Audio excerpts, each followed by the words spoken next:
Bueno, listo. Vamos a compartir.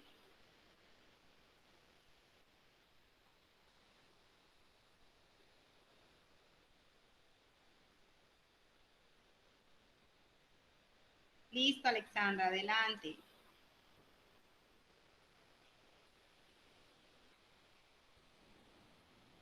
Muy buenas tardes, mi nombre es Alexandra Polo.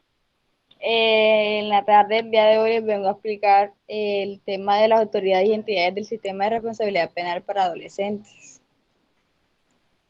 Siguiente diapositiva, profe. Bueno, ¿qué son las autoridades y entidades del sistema de responsabilidad penal para adolescentes? Es el conjunto de normas o reglas de comportamiento, actividades, instituciones y personas que trabajan en equipo para investigar y decidir las acciones a seguir con los adolescentes de 14 a 18 años que han realizado algún delito. Esto teniendo en cuenta que los adolescentes que hayan cometido algún error. Ya vale, espera un momentico que me están pidiendo camita aquí. Un momentito. Qué pena contigo, ya.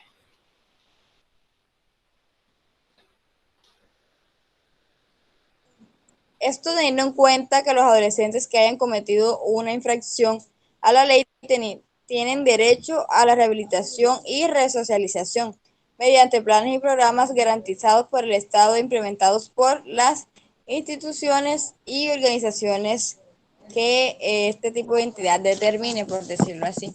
Siguiente, profe.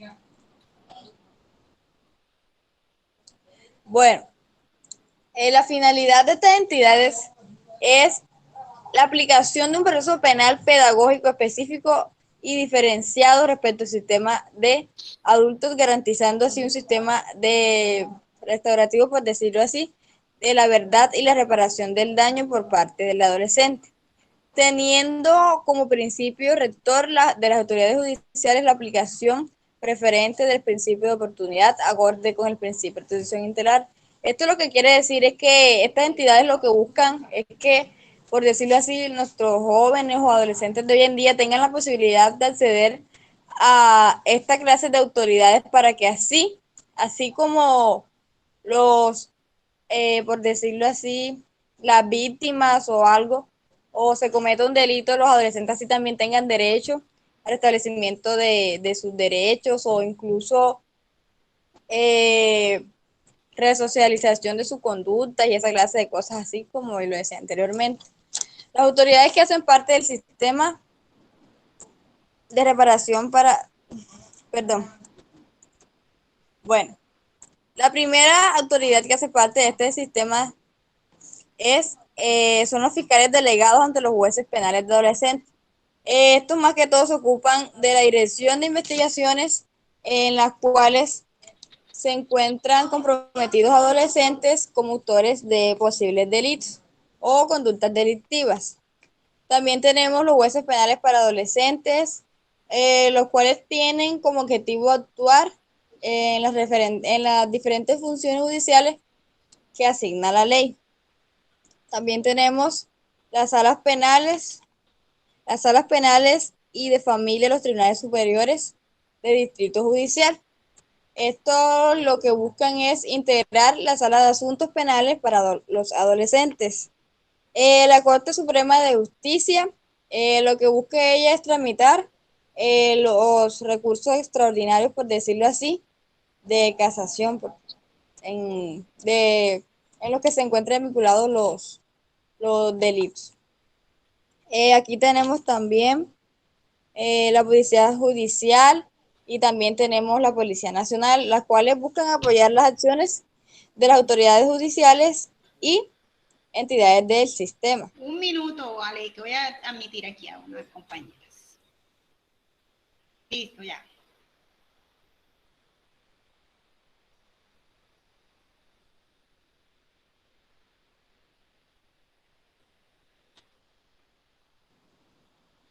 Como venía diciendo, tenemos la Policía Judicial y el Cuerpo Técnico y también la Policía Nacional, las cuales buscan más que todo apoyar las acciones de las autoridades judiciales y entidades del sistema. Tenemos aquí también los defensores públicos del Sistema Nacional de Defensoría Pública de la Defensoría del Pueblo. Esto más que todo buscan iniciar procesos, por decirlo así, con el niño o adolescente cuando aparecen o carecen de un apoderado. También tenemos aquí el Instituto Colombiano de Bienestar Familiar, el cual lo que busca es tomar medidas para la verificación de la garantía de los derechos y medidas para su restablecimiento. Puede continuar con la siguiente diapositiva, profe. Bueno, lo que plantean las autoridades y entidades es que que cada responsable de las entidades que integran este sistema garantice la respectiva provisión o asignación de los cargos que se requieran para su funcionamiento y la especialización de un personal correspondiente cuando los jóvenes, por decirlo así, tengan o estén en procesos delictivos. Bueno, tenemos aquí tres características que yo consideré esenciales. La primera es que hay equipos que brindan apoyo y asesoría sobre el proceso de cada uno de los adolescentes que están vinculados a estos programas. La segunda es que estas autoridades y entidades del sistema de responsabilidad penal para adolescentes también brinda medidas necesarias para garantizar el funcionamiento de los juzgados penales para adolescentes. Y la tercera... Un minuto, Ale, qué pena, otra vez te interrumpo, están alguien solicitando ingreso. Listo. Profe, perdón que la interrumpa. Le voy a hacer una observación. Las estudiantes que estamos aquí presentes, como no entran a la hora, después no las dejen ingresar, porque a veces se están exponiendo las demás compañeras y tiene que parar para poder admitir eso, y eso no se puede. Van a interrumpir la exposición a la compañera, ¿cómo va a hacer eso? No estoy de acuerdo en eso. Así es, Generina. Qué pena con Alexandra que ha tocado interrumpir la exposición para admitir a las compañeras. Continúa, Alexandra. Bueno, y la tercera característica es que los jueces de menores asumirán de manera transitoria las competencias asignadas por la presente ley. Puede continuar con la siguiente. Bueno, en conclusión, debemos saber que todos los adolescentes en conflicto con la ley penal pueden gozar de la misma protección a la que tienen derecho todos los niños y niñas y los adolescentes por parte de la familia, la sociedad y el Estado. En este caso, como estamos hablando de autoridades y entidades penales, ya aquí tiene un papel muy importante el Estado, ya que es aquí donde se está en juego la ley y los derechos y esa clase de cosas. Y en tal virtud, el defensor de familia conserva la potestad para dictar las medidas de protección que considere pertinentes para lograr la protección o el restablecimiento de los derechos de los adolescentes. Y adicionalmente tiene el deber de velar por el cumplimiento de los fines propios del sistema de justicia penal especial y diferencial, incluyendo la observación de las garantías penales establecidas en la Constitución y en la ley, tales como la presunción de inocencia, el debido proceso, el indubio pro reo, la prevalencia de las aplicaciones, de la aplicación del principio de oportunidad, entre otros, en los cuales, como ya dije, juega un papel fundamental el Estado y también la familia, ya que la familia debe velar porque el Estado busca cumplir y brindarle a cada una de las entidades y profesionales necesarios para que así los jóvenes puedan gozar del restablecimiento de sus derechos al cometer alguna conducta inadecuada, por decirlo así. Gracias. Delictiva. Muchas gracias a ti, Alexandra. Muy buena exposición. Muy bien. No sé si tus compañeras tienen algo que decir al respecto de la exposición. Profe, he olvidado una cosa. Aquí algo que estaba olvidando decir, y es que la composición de las salas penales, aquí debemos saber que cada uno de los tribunales superiores deben contar con salas de asuntos penales para adolescentes, profe, especializadas, como yo lo venía diciendo, dependiendo de cada asunto. En cada asunto donde perdón, haya responsabilidad penal con adolescentes. Estas salas estarán integradas, profe, por un magisterio de la sala penal y dos magistrados, perdón, de la sala de familia o sala civil. Gracias. Vale, muchas gracias, Alexandra. Muy buena exposición. Este tema es muy interesante, ¿verdad? Este tema es muy interesante porque, bueno, es importante saber qué pasa con los menores de edad que cometen un delito, ¿verdad? Yo lo tuve muy de cerca porque yo hice mi judicatura en un juzgado para adolescentes. Y aquí en estos juzgados, que los hay en todos los municipios de Montería, actualmente hay 3 juzgados penales para adolescentes, donde se llevan los procesos de estos menores de edad que cometen un delito. Es diferente a la persona que comete un delito ya adulta. El tratamiento que se le da a los menores de edad es un tratamiento especial, es decir, ellos no van a una cárcel, ellos van a un lugar donde se les hace un proceso de correccional de menores.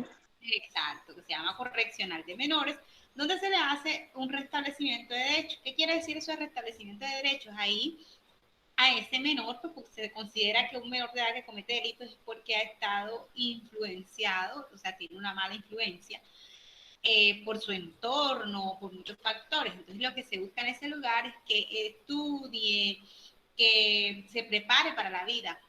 Lo que se quiere con esto es no dañarle la vida a una persona tan joven, ¿cierto? Porque si esta persona va a la cárcel, y ya nosotros sabemos que la cárcel no debería ser como eso, que la cárcel no debería ser de hacinamiento, no debería ser un lugar para de pronto que las personas terminan en vez en lugar de pronto de corregirse, que es lo que buscaría, pues sería el fin último de la cárcel.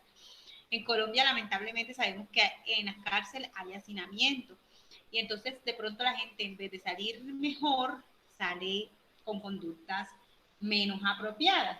Entonces, esa no es la idea con los adolescentes. La idea con los adolescentes es que, si bien se equivocaron, puedan enderezar su camino, puedan tomar una actitud positiva y puedan salir de ahí renovados a retomar su vida. ¿Qué más decía Alexandra? Bueno, si hay unas entidades, por ejemplo, cuando hay una audiencia con un menor, en esa audiencia debe estar el fiscal, que es el que acusa, es el que dice qué fue lo que hizo el menor, debe estar un defensor en caso de que no tenga un abogado particular, un defensor público que va a defender los derechos del menor, debe estar un delegado del bienestar familiar.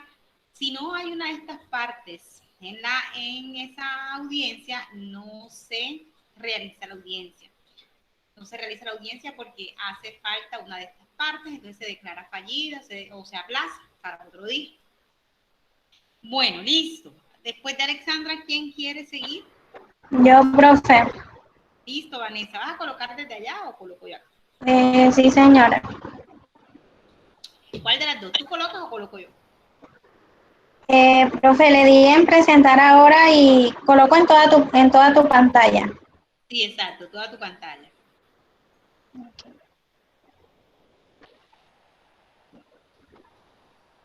Le das en el cuadrito negro que te sale ahí y después le das compartir. Ya, okay.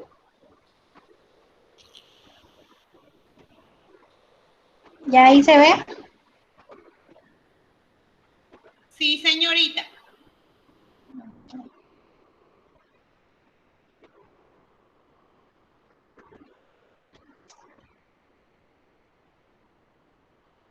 Sí se ve, profe.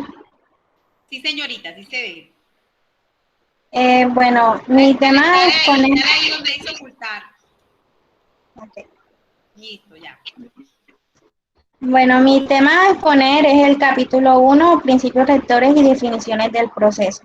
Pero antes de tocar el tema como tal, pues vi necesario hablar primero un poco sobre el Código de Infancia y Adolescencia. El Código de Infancia y Adolescencia tiene como finalidad garantizar a los niños, niñas y adolescentes su pleno y equilibrado o agradable desarrollo para que crezcan en el seno de la familia y de la comunidad en un ambiente de felicidad, amor y comprensión.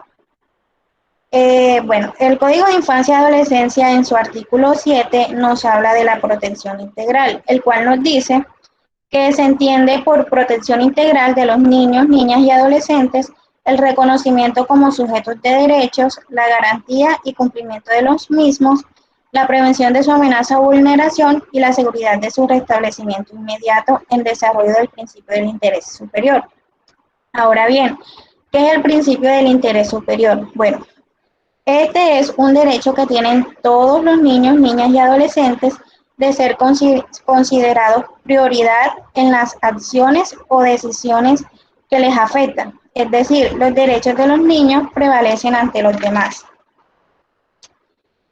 La protección integral tiene 5 ejes.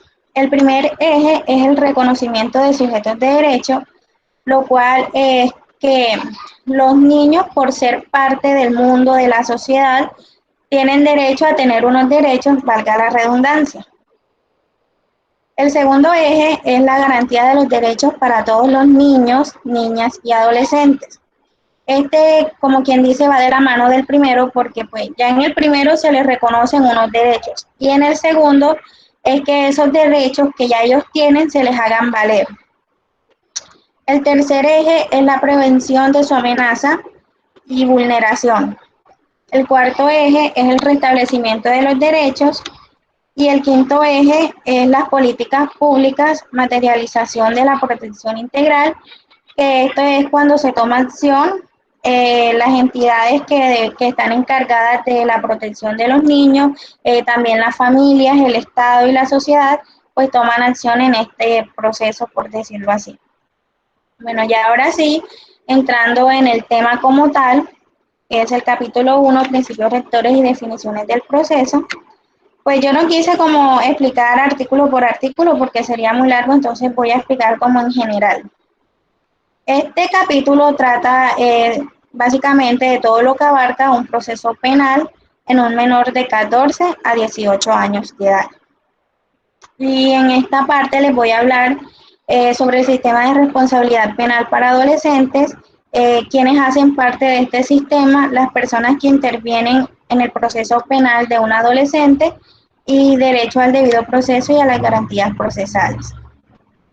Bueno, el sistema de responsabilidad penal para adolescentes, según el artículo 139, nos dice que el sistema de responsabilidad penal para adolescentes es un conjunto de principios, normas, procedimientos, autoridades judiciales especializadas y entes administrativos que rigen o intervienen en la investigación y juzgamiento de delitos cometidos por adolescentes de 14 a 18 años al momento de cometer un hecho punible. Y sí, básicamente este es un conjunto de normas, actividades e instituciones que trabajan en equipo para investigar y decidir las acciones a seguir con los adolescentes de 14 a 18 años que han cometido algún delito. Es importante saber para qué sirve este sistema.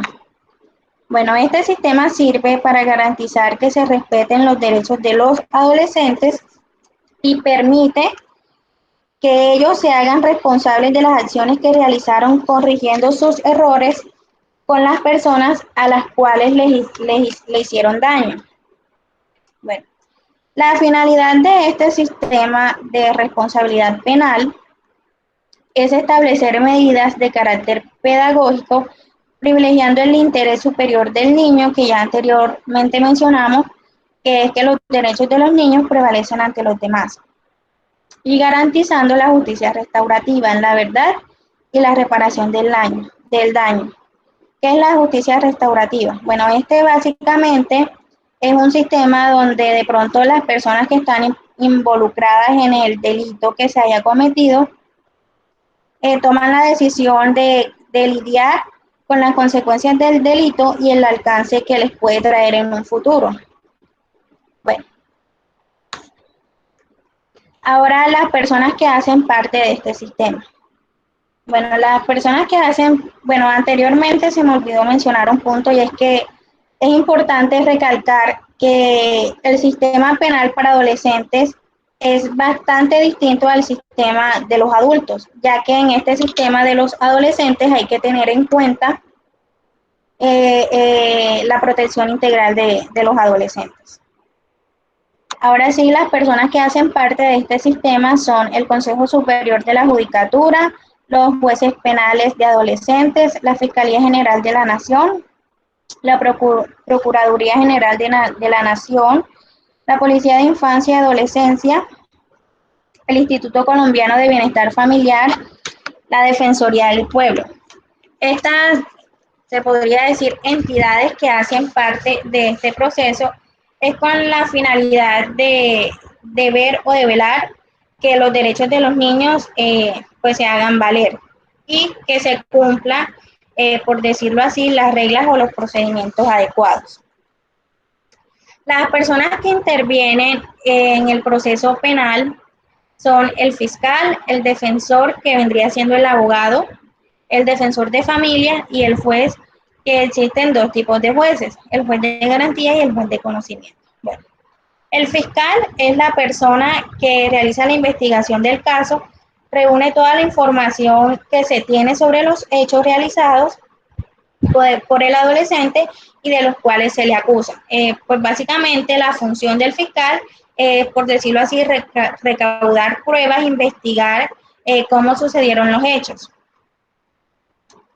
El defensor, que vendría siendo el abogado, es el que acompaña al adolescente en todas las actividades que se realizan y lo defiende para demostrar su participación en los hechos. Pues normalmente sería pues mostrar la participación, ya sea buena o de pronto que no lo encuentren culpable en el delito del cual se le acusa. Y bueno, cuando la familia no tiene suficiente dinero para pagar el trabajo de un abogado, la Defensoría del Pueblo le asigna un defensor público. Entonces, esa vendría siendo como una, por decirlo así, una obligación de la Defensoría del Pueblo asignar un defensor público. Bueno, el rol del defensor de familia en el proceso penal del adolescente. En el artículo 146 nos dice que en todas las actuaciones del proceso y en las etapas de indagación, investigación y del juicio, el adolescente deberá estar acompañado por el defensor de familia, quien verificará la garantía de los derechos del adolescente. Bueno, esto es totalmente cierto. Básicamente, la función como tal del defensor de familia es verificar que a los niños, que al adolescente o a los niños y niñas se les haga valer sus derechos. Pero cabe aclarar que el defensor de familia no es parte del proceso penal de un adolescente como tal, sino una persona con funciones administrativas que verifica que se hagan valer los derechos del adolescente. Por lo cual, el defensor de familia no está facultado para reemplazar al abogado defensor del adolescente. Ahora bien, el defensor de familia tiene que rendir un informe al juez que contiene un estudio sobre la condición familiar, social, económica, psicológica y cultural del adolescente. Y puede ser objetado por el abogado del adolescente, es decir, que si el abogado ve algo en ese informe que no le parece, él puede, de cierta manera, pues creo que decirle al defensor de familia que de pronto vuelva a realizar un estudio donde, pues, de cierta manera se enfoque más en lo que de pronto al abogado no le parece para el caso, pues, del adolescente como tal. Bueno, otra de las funciones que pues tiene el defensor de familia en este proceso penal es que en una práctica de testimonios, los niños y niñas y adolescentes que son citados, porque sí pueden citar como testigos a niños, niñas y adolescentes en un proceso penal, la función que tiene el defensor de familia aquí es que él es la única persona que puede tomar las declaraciones de los niños, niñas y adolescentes. Pero el cuestionario o el interrogatorio, las preguntas que se le vayan a hacer a los testigos no las formula él, las formula un fiscal o un juez y se las dan al defensor de familia y él es el encargado de tomar las declaraciones. Bueno, ahora nos vamos con el juez. Pues básicamente el juez es la persona que tiene autoridad para juzgar y sentenciar y es responsable de la aplicación de las leyes. Encontramos dos tipos de juez. El juez de garantía, que es el que está encargado de controlar que la detención de los imputados se ajuste a las normas constitucionales y legales. Es decir, que es el que verifica que en el proceso que se realiza con el adolescente se protejan sus derechos. El juez de conocimiento es quien decide si el adolescente es responsable del delito que se le acusa y para tomar esa decisión analiza la información que le da el fiscal, que es la investigación del caso como tal, la información que le da el abogado y la información, el informe que rinde el defensor de familia. Luego de tomar la decisión, dice cuáles son los pasos a seguir. Cabe aclarar que las decisiones que se toman con el adolescente buscan su formación, su educación y que de esa manera se trabaje también para que el adolescente cambie su manera de pensar, sentir y actuar. Bueno, ahora lo que tiene en cuenta el juez para escoger el castigo o la sanción del adolescente es cuál fue el delito que el adolescente cometió y la gravedad de ese delito. Las circunstancias del adolescente, su familia y las necesidades de la sociedad, que en esto pues básicamente se basa en el informe que de pronto le presenta el defensor de familia. La edad del adolescente y la aceptación de los hechos. Eso es lo que tiene en cuenta el juez para escoger el castigo o la sanción del adolescente. Bueno, tipos de castigos o sanciones. El primer castigo o sanción que encontramos es la amonestación. Y esta es básicamente una advertencia que le hace el juez al acusado, o sea, en este caso vendría siendo el adolescente, haciéndole ver las consecuencias del delito que cometió. Y de esa manera insinuándole que mejore su comportamiento y que no lo vuelva a hacer. Y si pues no lo hace, no mejora su comportamiento o vuelve a cometer el mismo delito o error, como mejor lo quieran llamar, se le pondrá una sanción mayor. Las reglas de conducta son las que regulan el comportamiento de las personas y por lo tanto garantizan la convivencia pacífica dentro de la sociedad.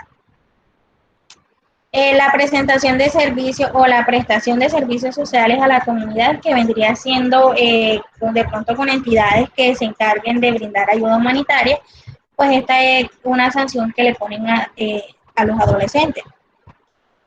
La libertad vigilada consiste en una libertad a prueba, buscando la reinserción social del adolescente a través de una intervención individualizada bajo la vigilancia y orientación permanente de un delegado. Esto es básicamente donde el adolescente, por decirlo así, es como una casa por cárcel, para ver qué tal se desenvuelve el adolescente nuevamente en la sociedad. El medio semicerrado es la vinculación del adolescente a un programa de atención especializado al cual deberá asistir obligatoriamente durante horario no escolar o fines de semana.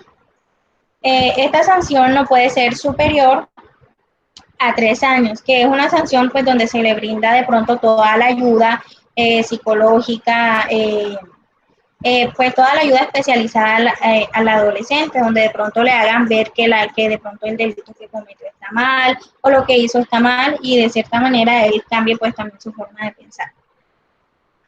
Y por último, la privación de la libertad, que es cuando pues ya se procede a meter preso a un adolescente, en este caso en un reclusorio para menores.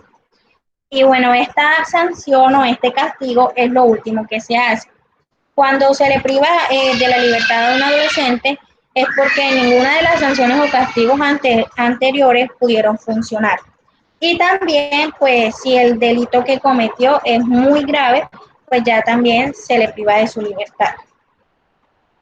Bueno, por último, el derecho al debido proceso y a las garantías procesales. Los adolescentes que cometen delitos tienen derecho al debido proceso penal, a las garantías procesales tales como la presunción de inocencia, el derecho a ser notificado de las imputaciones, el derecho de defensa y de contradicción, el derecho al asesoramiento, el derecho a la presencia de los padres o tutores, el derecho a guardar silencio, pues si no tienen un abogado defensor que los esté acompañando y pues en este caso también asesorando en el caso. El derecho a la confrontación con los testigos e interrogar a estos, el derecho a apelación ante autoridad superior y pues las demás garantías consagradas en la Constitución, la ley y los tratados internacionales. Muchas gracias.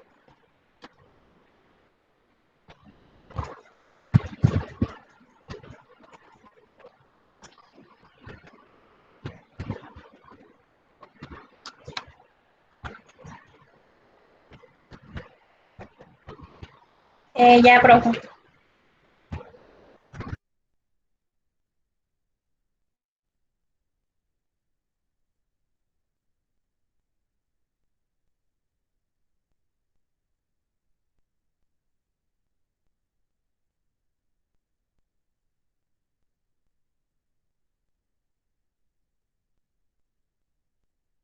Profe,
profe.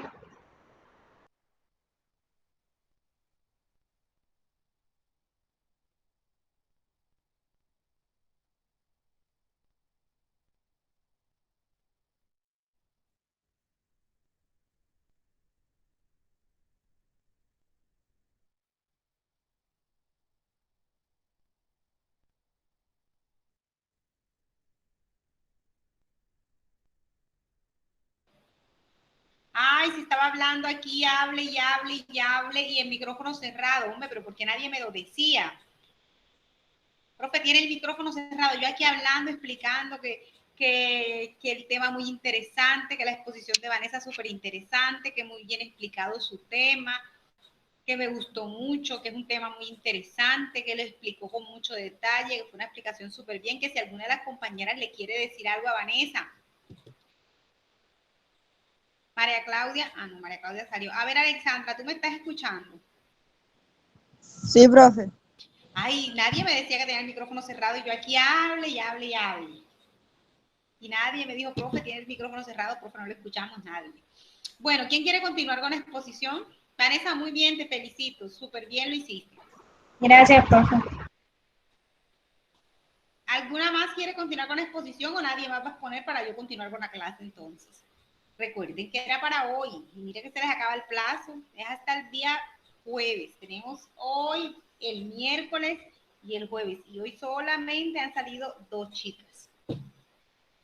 Bueno, al parecer nadie más va a continuar, entonces voy a hablar yo acerca de el tiempo que queda, voy a utilizarlo yo para hablar acerca de la ley 1098, que es la ley que ustedes están tratando el día de hoy. Voy a hablar de unos temas específicos, unas generalidades, no voy a tocar así como tan puntual como ustedes lo están haciendo.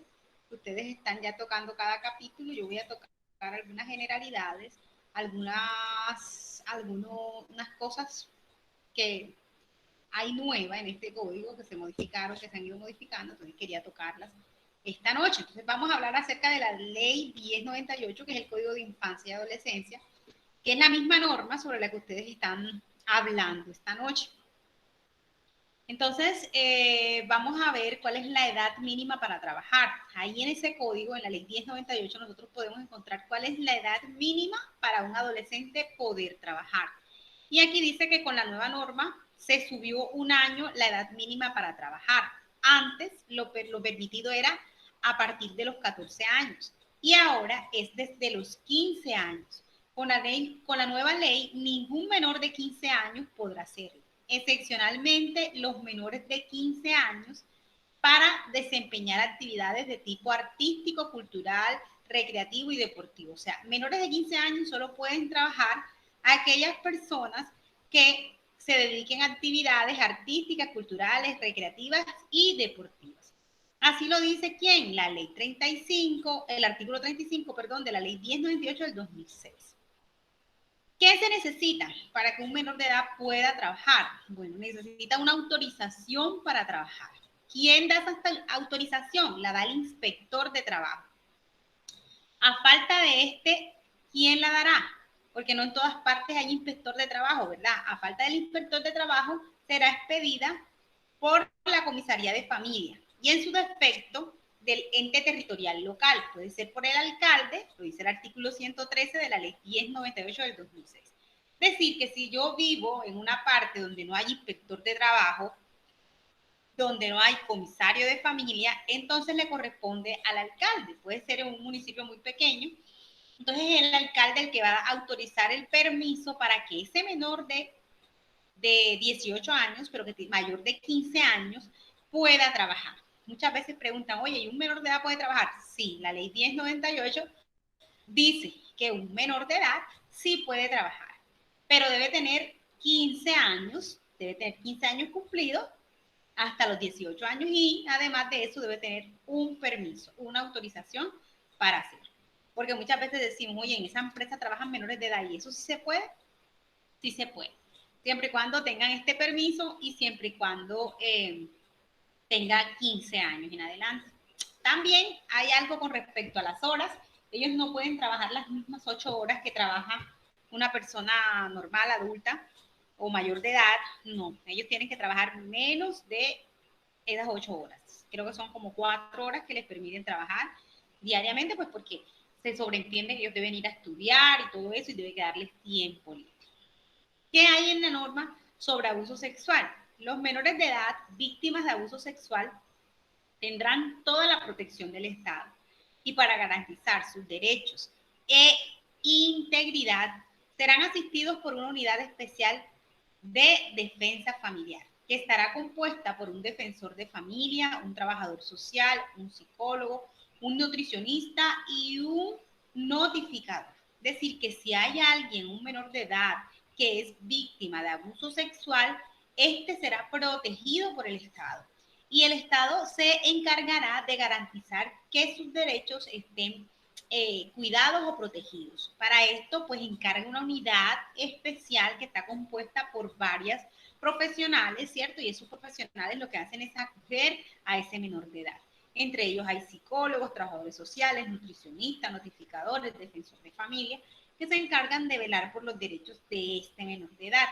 En este tema, la nueva ley elimina los beneficios a los adultos que cometen delitos contra niños. Anteriormente, a un violador o a una persona que maltrataba, se le rebajaba la mitad de su condena si confesaba su delito. Ahora no habrá rebaja de pena alguna.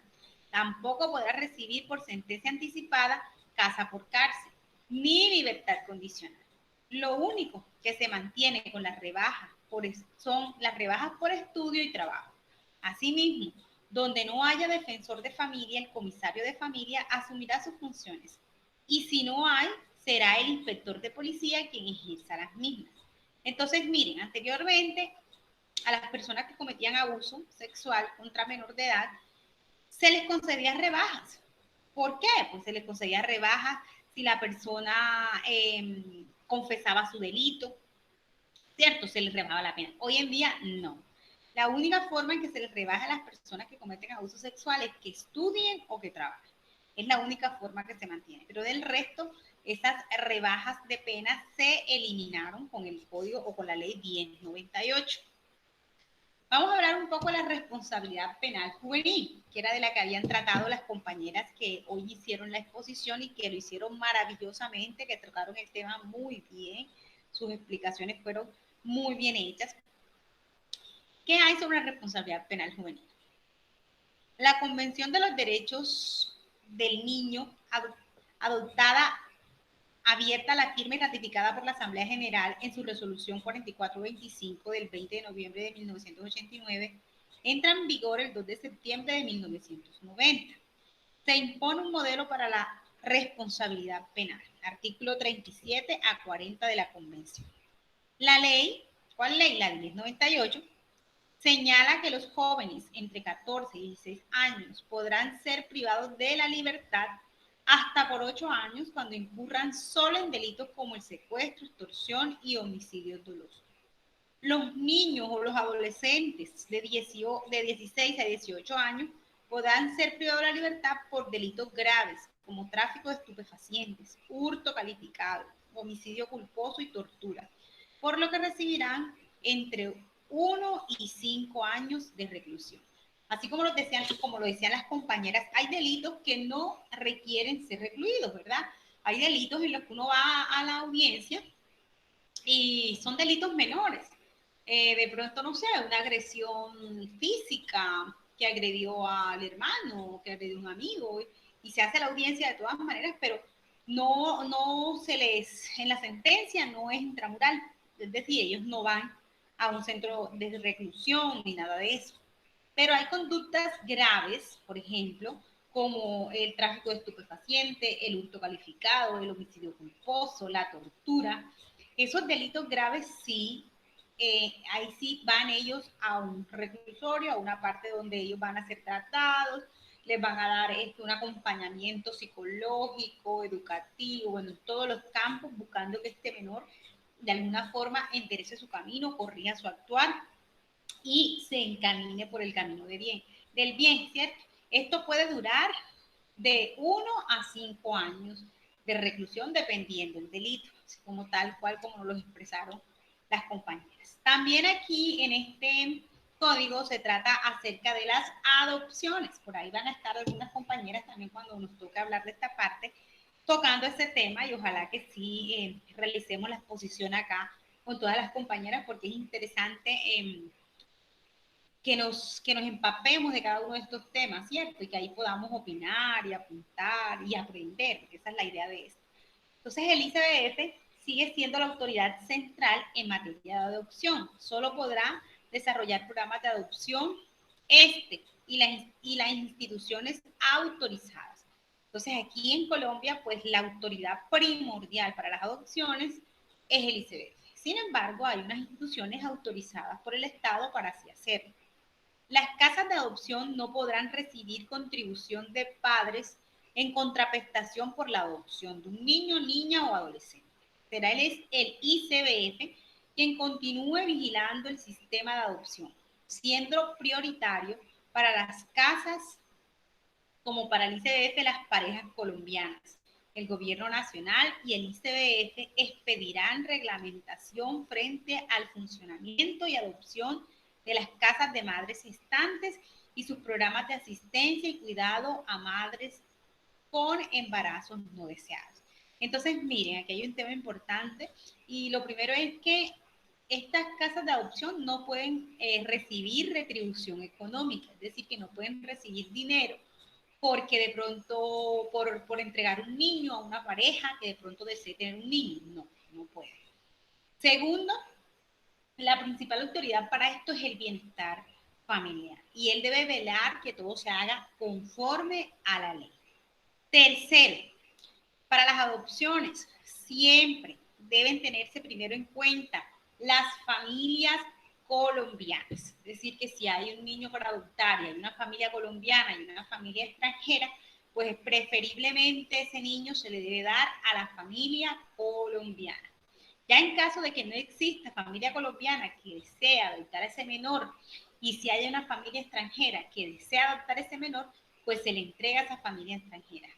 También aquí hay pues que pensar mucho en el bienestar del menor y obviamente un menor va a ser feliz o va a ser mucho más feliz en una familia que lo que desee tenerlo a su cargo, que le brinde todo lo que él necesita, que le brinde amor, que le brinde compañía, que le brinde todo lo que él no ha podido recibir allí, en ese lugar donde está, porque si bien el bienestar familiar a ellos les dan todo, y si ustedes han visto, hay niños que de hecho estudian sus carreras universitarias porque jamás son adoptados, nunca los adoptan, y como nunca los adoptan, ellos desarrollan toda su vida allí, de hecho llegan a ser profesionales ahí dentro del ICBF y ya salen a su vida laboral, a ser independientes.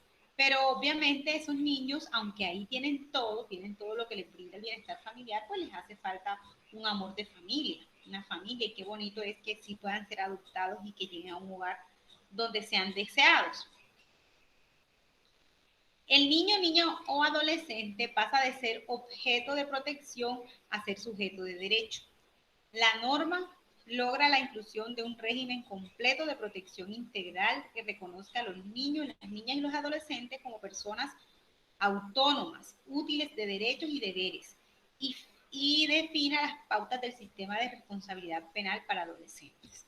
La Ley 1098 del 2006 se convierte en la política pública de protección social en un eje fundamental para la protección de la identidad cultural, el arraigo social, las responsabilidades de las autoridades, la fijación de prioridades, de inversión social en la infancia y en la adolescencia. Entonces, miren que esa ley abarcó muchísimas cosas que anteriormente en Colombia estaban de pronto normas separadas, porque antes de la ley 1098, que es el Código de Infancia y Adolescencia, ya que existía un Código del Menor, pero en ese Código del Menor, digamos que no estaba todo lo que abarca la ley 1098, que fue una ley que reunió muchas normas que estaban por ahí separadas, muchas normas que estaban divididas.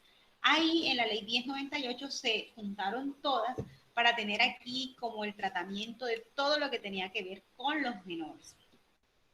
Medios de comunicación. Una vez a la semana, los medios de comunicación estarán obligados a presentar con nombres completos y fotos recientes las personas que hayan sido condenadas en el último mes por cualquiera de los delitos contemplados en el título cuarto. Vale decir, delitos contra la libertad, integridad y formación sexual. Cuando la víctima haya sido niño, niña o adolescente. Eso lo dice el artículo 48 de la ley 1098 del 2006. Y si ustedes se dan cuenta, o sea, de pronto ahora eso casi no pasa, pero anteriormente, o es que yo no veo televisión, pero anteriormente yo me acuerdo que cuando yo era más niña, recién el código, sí mostraban en la televisión las personas que se buscaban porque habían cometido delito de esto, de esto y de esto. Las mostraban mucho por la televisión. Hoy en día en realidad no sé si es que yo no veo televisión o es que en realidad no los pasan, pero sí sé que hubo un tiempo en el que pasaban a estas personas que cometían delitos mucho por la televisión. Cambió el lenguaje. Se debe hablar de niño, niña y adolescente, sin perjuicio de lo establecido en el artículo 34 del Código Civil. Se entiende por niño o niña las personas entre 0 a 12 años, incluyendo a quienes están por nacer, y por adolescentes las personas de 12 a 18 años. Entonces miren que el código cambió el lenguaje porque anteriormente en el Código del Menor no se hablaba de niño y niña, sino que en uno solo y en muchas partes, pues un solo concepto abarcaba todo. Decíamos niño y ahí entraba el niño y la niña. Acá en el código 1098, en la ley 1098, encontramos que ya se habla de niño, niña y de adolescente, ¿cierto? Y también se establecen las edades en los que son niños, que es de 0 a 12 años, y las edades en las que es un adolescente, que es de 12 a 18 años.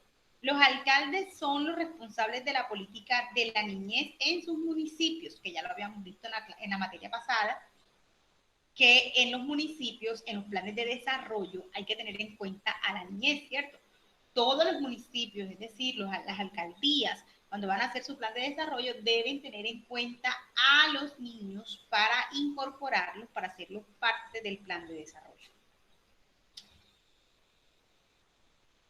El derecho de crecer en el seno de la familia pasó a ser una finalidad de la Ley de Infancia y Adolescencia. Miren qué importante que los niños se desarrollen en el seno de una familia, dentro de un núcleo familiar.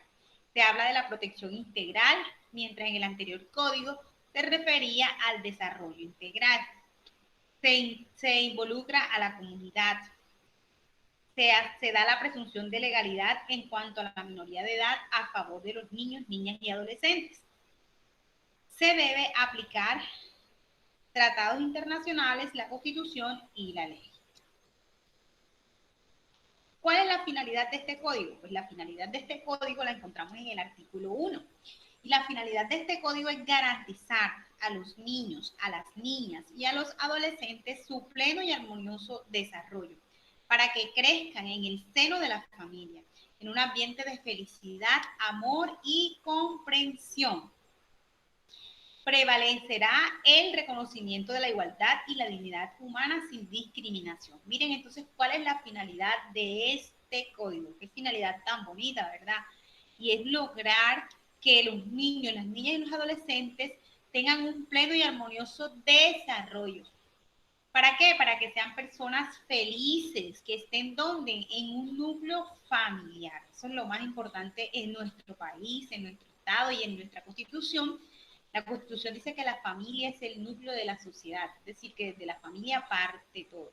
Entonces, lo importante es que estén ahí dentro de esa familia y que ahí en la familia sean felices, tengan amor y tengan comprensión, ¿cierto? Y también que existe igualdad, dignidad humana, sin discriminación alguna. Entonces, esa es la finalidad del código. Como ya casi es la hora en la que finaliza la clase, voy a dejar de presentar para continuar la próxima clase, ¿cierto? A mí no me gusta como extenderme y pasarme de tiempo. No sé si alguna iba a exponer hoy por problemas técnicos. No